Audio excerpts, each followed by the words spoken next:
Hi, I'm Karuna. I'm the founder and executive director for Mind Oasis, and this is Meditation Happy Hour, Tea, Talk, and Truth with Karuna. And my guest today is the beautiful Annie Lake Mahon. How are you? I'm doing great. Considering all things considering, I'm doing awesome. Awesome. And how do you say your last name? Man, it's like mayonnaise. Oh, it's like man. Wonderful. Thank you. So Annie, I always like to start these with the hardest question I'll throw at you, which is, how's your day been so far? What does it look like? What has it looked like? Today? Mm-hmm. Oh, today's a good day. Tuesdays are the days I don't schedule anything usually, because the other days are usually packed full of things. And so I often take Tuesday to write, but today I use Tuesday to catch up on email. So, but I always start my day with meditation, sitting right here at my altar. And then I go from meditation to journaling, and I read select pieces from different books that inspire me, and I journal, but I also journal just about insights I've had. I try to journal about what the moon looked like, though I've been missing it because of new moon and also clouds lately. And then whatever dreams I remember, I tend to journal. And then after I journal, my favorite part of the day is my walk with the dogs. And then I take my two little terriers out for a walk. During this COVID crisis, my walks keep getting longer and longer.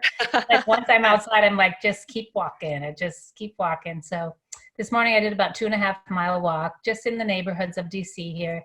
And then I come back and I usually, lately I've been having my, what's it called? Bulletproof coffee. Oh yeah. Decaf. I drink decaf, but decaf with like coconut oil and a little bit of butter. And then I got on and was doing email and different and texting. And there's a lot happening right now with our meditation sangha, with switching everything to online and our retreat moving online. And it's kind of a big deal. I mean, you know all about it, but so all of that. And then I had lunch, well, I had breakfast and then later had lunch and talking to my husband and looking forward to this. And, you know, after this, I'm hoping to watch a video from the Environmental Film Fest. Oh. That looks really interesting. So anyway, that's my day so far. And it's been a good one. Good. Yeah. So it sounds to me like you have a practice, you have ritual, you have things that you enjoy, and that yet life is still very full. Correct. Yeah, I really could not manage without my morning routine. It changes, you know, over time. There's different things go in and out. Sometimes I'm doing yoga. Sometimes I'm doing Pilates. It varies. But to have that first thing that I do be sit down at my altar and meditate is so great. I mean, that's been for decades. I've been doing that. And my husband, I've been married to him for 32 years. He wakes up in the morning ready to talk. And for 32 years, I've said, please, I need a little quiet in the morning. And he just cannot help himself. So luckily, my practice has been to be able to have an interaction with him in the morning, and just a little one, and be like, yes, good morning. And then I'm able to get to my cushion. I really need that dropping in the morning. It's become like habitual. And it sets me for the day to be like I might leave my meditation space doing walking meditation because I've remembered I have feet. And so it's really a good way for me to start the day.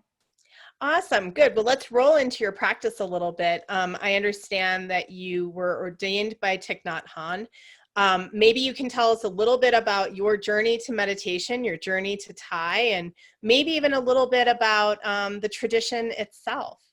Sure, yes.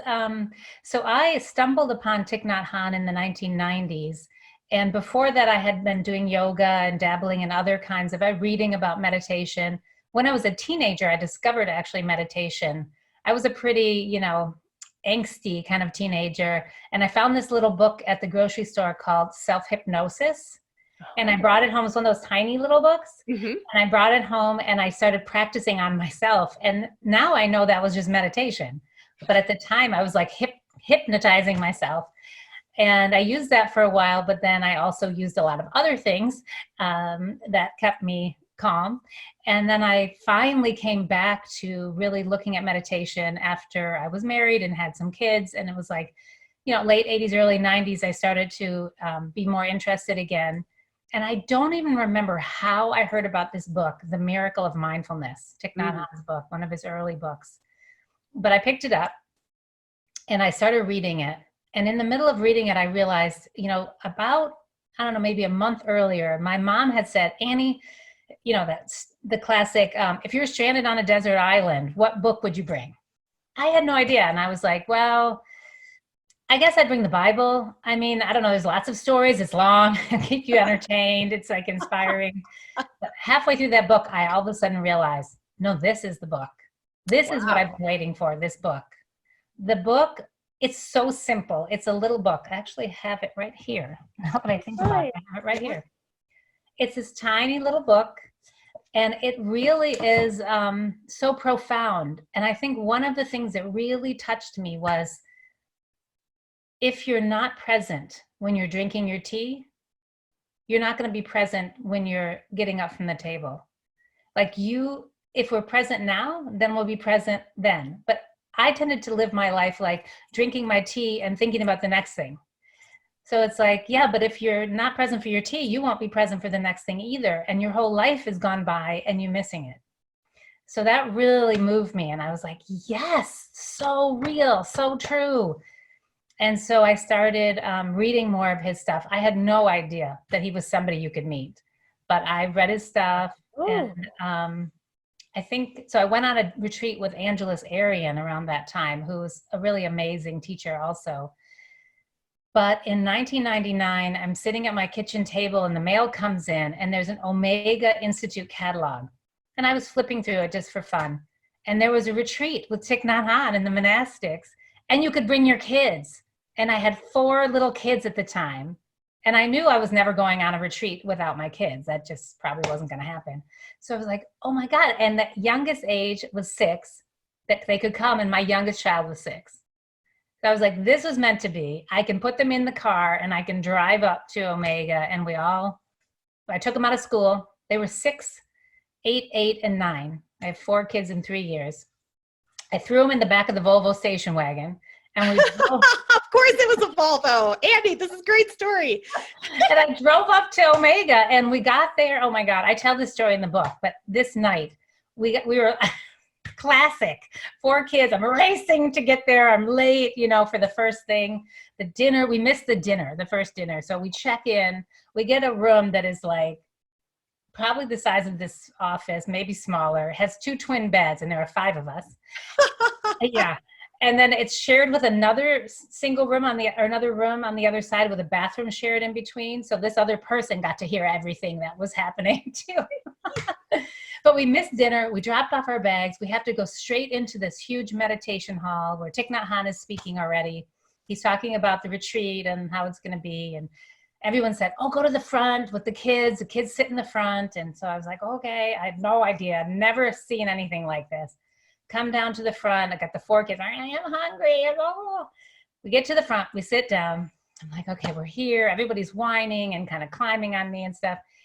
And he's talking, and I'm trying to keep them quiet. And, the room is silent, and Thich Nhat Hanh is talking very close to us. We were just like in the 3rd row or something.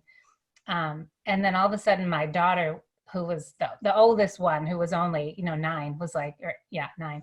She whispers in my ear, she goes, I'm leaving. And she grabs the key to the room and she takes off into the crowd. And I was like, oh my God, what am I going to do? I got these 3 kids. He's talking. She's running away. Oh, no. Oh, I was just like, why did I do this? What was I thinking? And luckily, people just corralled her. They saw what happened and they brought her back to me. And everyone was just so kind and forgiving. And in that moment, I was like, oh, there's another way to be. There's another world where people are calm and nice and connected and not shaming and not, judging. And so that retreat was really life-changing for me and for my kids. We were just amazed that these were people like that were like this. And so that was huge. And then I left there after a week. And I remember driving home in the Volvo and I could barely drive the speed limit because I was so slowed down. Yeah. But that lasted like a week. And then I was back to my usual So anyway, after that, I became more engaged in the practice and the local communities, which is really what kept me going, was the local communities. I brought my kids on retreat every year. We went on retreat for many years. My oldest one dropped out at one point. We started going to Plum Village in France every year. Then Oh, I would go on wow. my own sometimes too, or just with one kid. And it really fed me in a way that was powerful. And it really is my guiding light, you know, for many years. And even now I look at other traditions and I read things from other traditions, and I have a Tibetan monk friend and he visits and all of that. But there's something about this tradition and that cup of tea, that it's so simple. It's like in one breath you're back and you're here. It's really that easy, one step. You don't have to sit on your cushion for years at a time. You just, this breath, you can be here. That's so, coming from a more Tibetan Buddhist tradition, the silence, the possibility in that one breath is so sort of, I don't want to call it the antithesis, but in a way, my meditation practice involves many colors and visualizations, and there's a lot going on, to say the least. And that simplicity is really inviting and beautiful. So thank you for sharing. I teared up. I mean, your story is very potent. Thank you.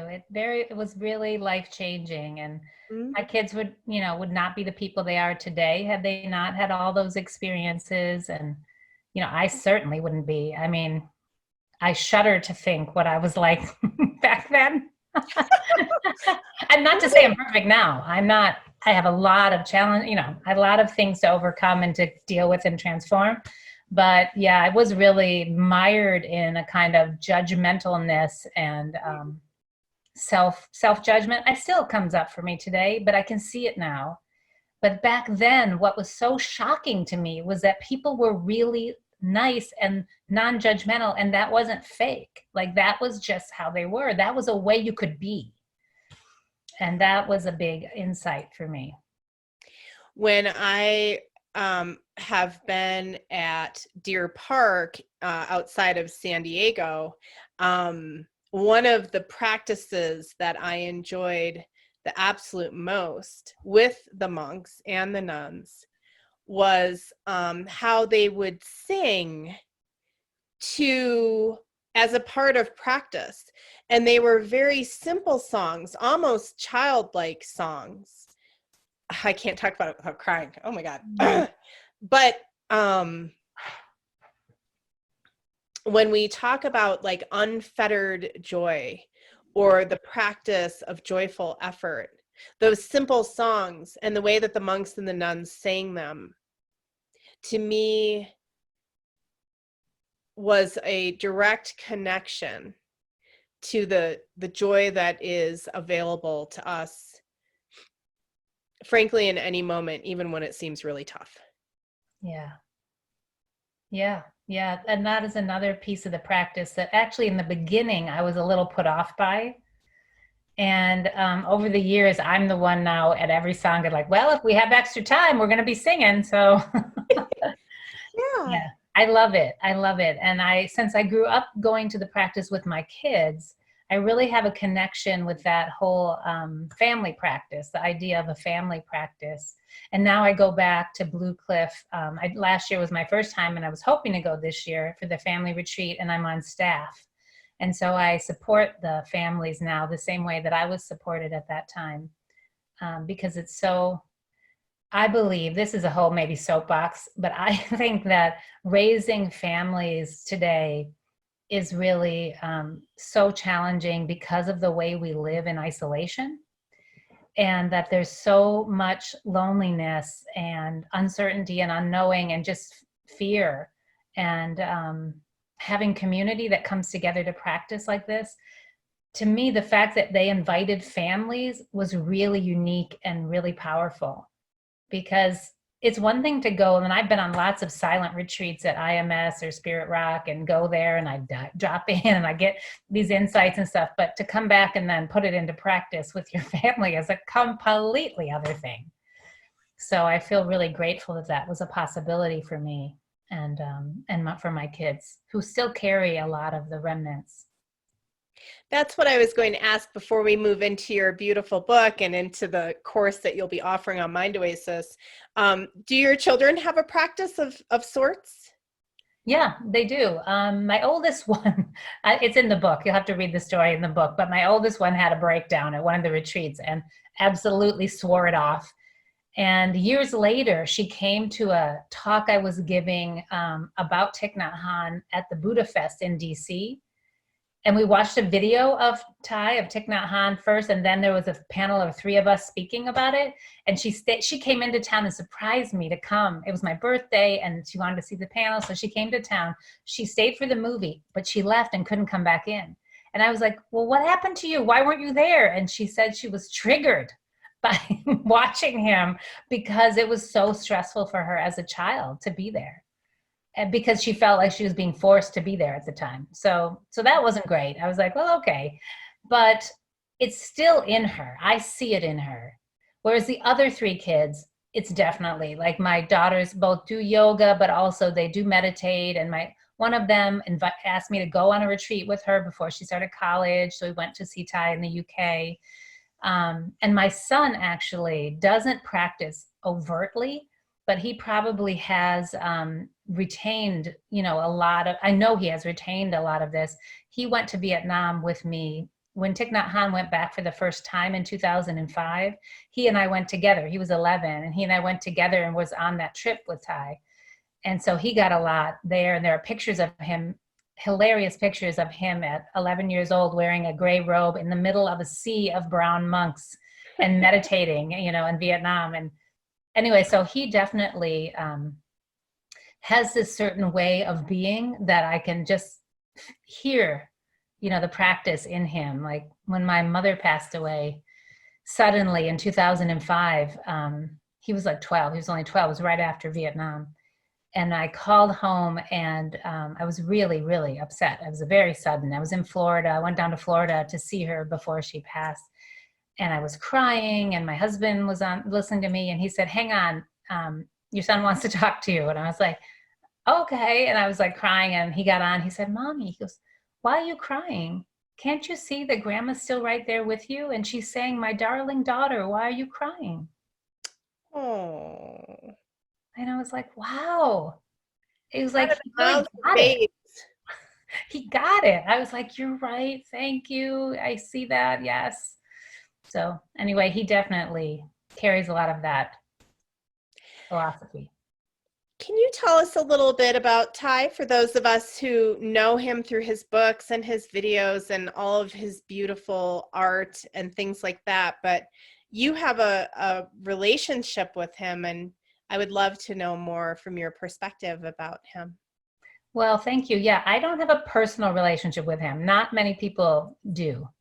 I say only the monastics have like a one-on-one personal relationship. I have met him, but not a regular, but I have been in his presence, hearing his teachings for, since my first time in 1999, and for all those years since, until he stopped teaching a few years ago. So what I would say is that he's the real deal. He's really, this is his whole life, was this idea of how can I bring these teachings to the West to heal what ails us. He survived the Vietnam War, and during that time, he learned so many of the lessons that he later taught us, he learned during wartime. And, his life was in danger then. His community, there were 1 or 2 people in his community who lit themselves on fire. A grenade was thrown into his sleeping area, but it bounced back out. I mean, he really, really was in the war firsthand, like experiencing it. And so for me, what his practice represents is a way to practice in tough times. And so when we had the election in 2016 and there was so much division, I mean, there still is, really what I have been practicing with are Thay's words about war in a way. But what he says is that we cannot take sides, but we have to fight against injustice. Those are my words, but that's what he says, is that we don't choose sides, but we fight against injustice always. And that's kind of impossible, but it's like a North Star for me. It's like, how do I keep practicing so that I'm not picking a side and saying you're right and you're wrong, but I'm always moving towards justice. And that's been sort of my guiding light. And I think that comes out, that kind of engaged practice, which was a term that he coined in the 60s or 70s, comes out of living in wartime and practicing in wartime. And I feel like that's pretty unique that he brings that. Yeah. In your day-to-day life, what do engaged practices look like? I know that there are some practices to bring you back into the present moment. Do you have one or two that you prescribe to your friends? You mean during conflict or during difficult times? Or even just being out and about in the world. I recall like a mindfulness bell. That practice of being able to come back to the present moment.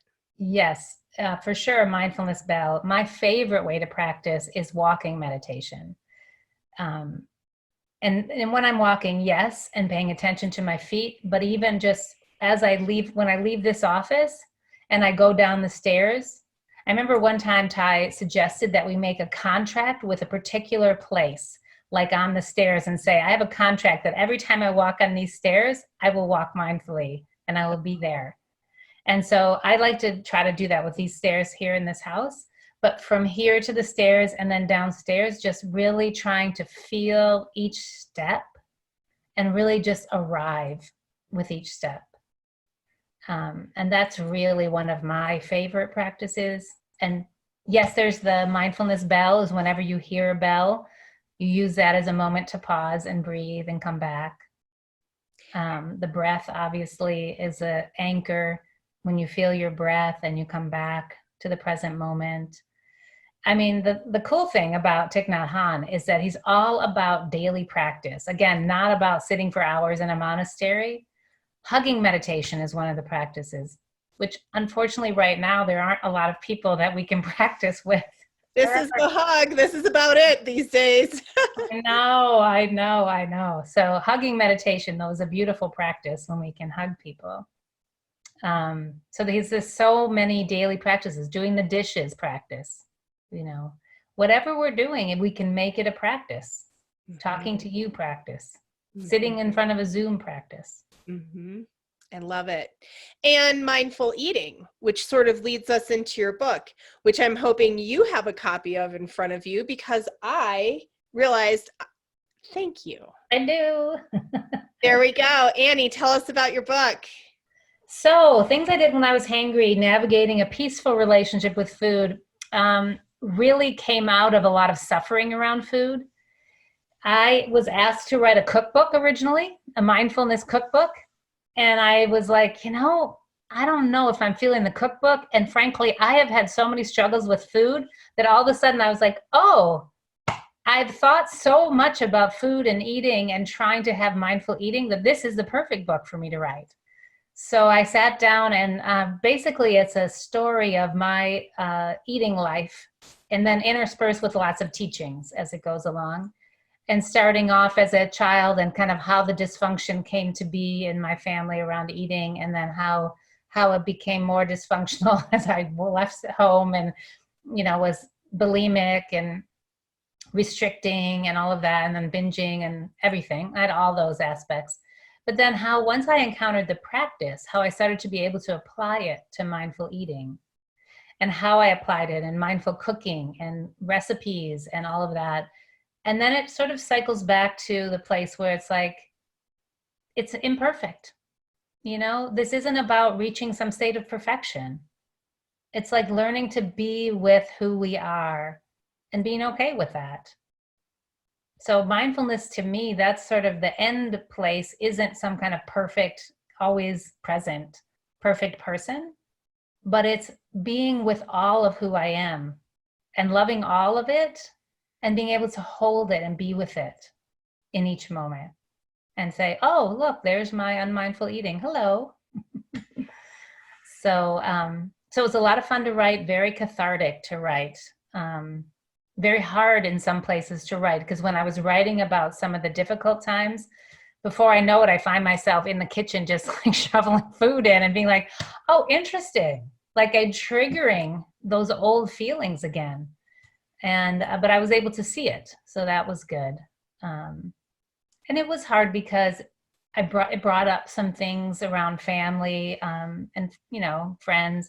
And so what I did was when I finished writing it and I felt it was complete, I cut and pasted every section about anyone into an email for that person.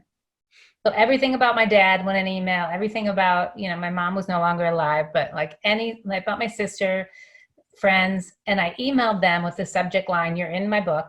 And then I said, here's what I wrote, but our relationship is more important than what I'm writing. So if there's anything in here that you're not comfortable with, I will change it.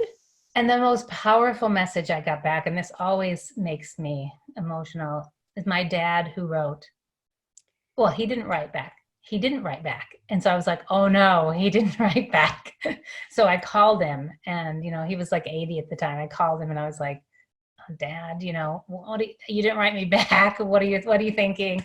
He was like, oh, honey, he's like, I'm so sorry those things happened. He said, and I really wish it weren't true, but it's true. So go ahead and write it. And I was like, wow, thank you. It really was powerful. I was like, you're willing for me to put it out there because you recognize it's true, even though you wish it weren't. So that felt like a gift. That sounds like a gift. Yeah. And I believe that you join us on Thursday, March 26th, which is when this video posts, it'll be the day of 7 p.m. Central on Mind Oasis. And of course, when we do our Meet the Authors, it's free. So anyone and everyone is just welcome, whether you've read the book in advance or not, that's not a big deal. It'll be an entertaining discussion for sure, either way. The other thing I would love for us to touch on, if you don't mind, is that you also have an upcoming series on Mind Oasis. And the shortest kind of title of it would be an intro to mindfulness in the Thich Nhat Hanh tradition. I'd love for you to maybe just share a little bit about the vision of the series and what folks can expect. Definitely. I'm very, very excited about this because I've never taught something that was just specifically about the Thich Nhat Hanh tradition. So I'm excited about having an opportunity each week that we meet to kind of focus on one of the unique aspects of this tradition. So I always teach in a very experiential way. So we'll be talking, yes, but we'll be practicing as much as talking, if not more. And my hope is that each week, the person who shows up will take away a practice that they can do that week that will be specifically Thich Nhat Hanh oriented and really something that they can work with through the whole week. And then the next week, we'll have hopefully a chance to share about how that was and learn new techniques and really deepen sort of this understanding of this particular kind of practice. And so I'm really excited. I'm already like planning and making notes. Very cool. And then tell us a little bit about, as I recall, Thich Nhat Hanh has wonderful sanghas across the world. But let's maybe just talk about in the nation. So do you have a local sangha and do you meet? And I mean, in normal times, we're in COVID times, but in normal times, what does all that look like? Right. Yeah. In normal times, there are sanghas everywhere, like you said, in the whole world. And in the US, every city, every area, there's a Thich Nhat Hanh oriented sangha. And one of the things that is special about Thich Nhat Hanh is the focus on sangha. So many groups are more about the teacher. And Thich Nhat Hanh has said many times, the next Buddha will be the sangha. The sangha is what's key, is the community, it's the interbeing, it's the coming together. So for example, our sangha, I founded a sangha that meets, we're meeting online now, so anyone can join. And I should probably share the link so anyone wants to join. But we normally we meet weekly. 3 times a week, actually. There are 3 different times that we meet, but the main one is on a Monday night. And so we meet and we sit and we walk sitting meditation, walking meditation. And then another kind of unique thing about our practice is we always have Dharma sharing. So it's a time for us to share what's on our hearts, maybe what came up that evening, anything that's on our hearts that really wants to be shared with the community. Confidential, there's no crosstalk, so nobody tries to fix you. It's just a chance to really almost like empty your heart. And our practice, if we're listening, is to just listen with our hearts and not to try to change anything or fix anything. And it's a very lovely practice of coming together in that way. So yeah, and you can find those all over the country. Probably not meeting in person right now, but soon. Yeah, there you go. And then maybe we'll just, I don't know if it'll be the final, but I think one of the other maybe aspects of life I'd love for you to touch on is we do see the coronavirus, COVID-19, affecting our lives pretty dramatically. Even people who haven't been sick, we're certainly feeling the pinch of isolation. And many of us have real economic insecurity.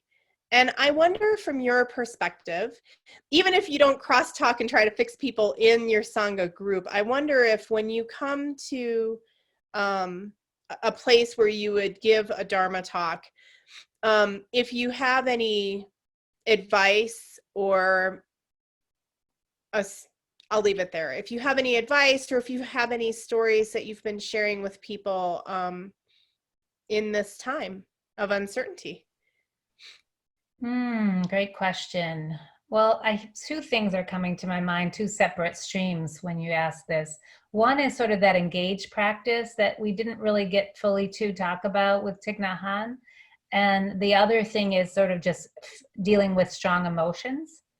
And so if we start with dealing with strong emotions, just as a practice, one of Thich Nhat Hanh's metaphors, I guess, is this idea of holding a crying baby. So that when our strong emotion arises, we hold it and we take care of it, just like we would a little baby. We treat it with that kind of tenderness. We don't, if you think about if a baby were crying, you wouldn't come in and just rip its diaper off and be like, fixed. You come in, the first thing you do is you pick it up and you say, I'm here for you.